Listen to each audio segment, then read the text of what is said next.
성녀 스콜라스티카 동정 기념일에 보내드리는 오늘의 강론. 부산교구 범일성당 보좌 남세진 요셉 신부의 강론을 들으시겠습니다. 오늘 복음은 마르코 복음 7장 31절에서 37절까지의 말씀입니다.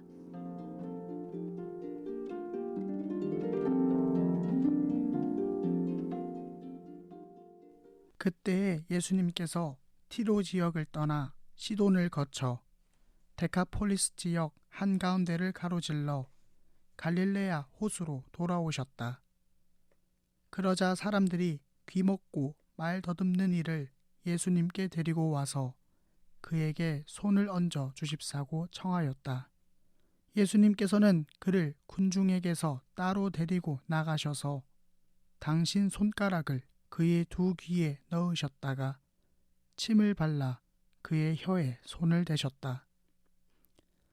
그러고 나서 하늘을 우러러 한숨을 내쉬신 다음 그에게 에파타, 곧 열려라 하고 말씀하셨다. 그러자 곧바로 그의 귀가 열리고 묶인 혀가 풀려서 말을 제대로 하게 되었다. 예수님께서는 이 일을 아무에게도 말하지 말라고 그들에게 분부하셨다. 그러나 그렇게 분부하실수록 그들은 더욱더 널리 알렸다. 사람들은 더할 나위 없이 놀라서 말하였다. 저분이 하신 일은 모두 훌륭하다. 귀먹은 이들은 듣게 하시고 말 못하는 이들은 말하게 하시는구나. 세상 안에는 너무나 많은 말이 왔다 갔다 합니다. 그 말들 중에는 어떤 것은 다른 사람을 축복하는 말이 있는 반면 누군가를 시기, 질투하는 말도 있으며 하느님을 향한 원망이나 감사의 말도 있을 수 있습니다. 언제나 말은 삶을 유익하고 풍족하게 하는 것이 아닐 수도 있음을 우리는 살아가면서 여러 번 체험합니다. 주어진 상황에 맞는 말을 하는 것만큼 중요한 것이 없으며 또 어떨 때는 침묵을 지키는 것이 훨씬 가치 있는 응답인 순간도 있습니다. 이렇게 말을 하는 데에 있어 내용만큼이나 중요한 것은 때입니다. 복음 안에 등장하는 귀먹고 말 더듬는 이의 상황을 바라보면 이러한 부분을 다시 한번 생각하게 만듭니다. 예수님께서는 손가락을 귀에 넣으셨다가 침을 발라 혀에 대신 후 하늘을 우러러 한숨을 쉬시고 에파타라고 말씀하십니다.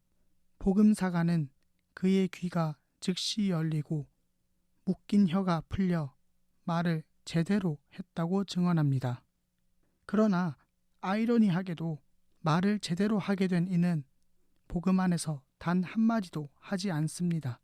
오히려 예수님께서 함구하라고 하셨음에도 불구하고 주변에 있는 인물들이 떠들어대기 시작합니다. 제대로 말한다는 것은 많은 말을 하는 것도 아니고 말을 잘하는 것도 아닐 것입니다. 제대로 말한다는 것은 해야 할 말을 제때에 한다는 게 아닐까 하고 생각해 봅니다. 오랜 시간 말할 수 없던 그가 막 치유된 순간에 침묵을 지킬 수 있었던 이유는 바로 제대로 열렸기 때문입니다. 몸의 치유와 마음의 치유가 동시에 일어난 이 사건은 지금 우리 가운데 일어날 것입니다. 가머니설 혹은 주절이 되는 말이 아니라 선하고 자비로우며 사랑의 바탕을 둔 말을 할 수 있도록 우리를 하느님께 열어보여야 할 것입니다. 내가 쓸데없는 말로 다른 이웃에게 피해를 주고 있지는 않은지 혹은 하지 말아야 할 말을 주절이 되고 있지는 않은지 묵상해보는 시간을 가져보는 것은 어떻겠습니까? 아멘.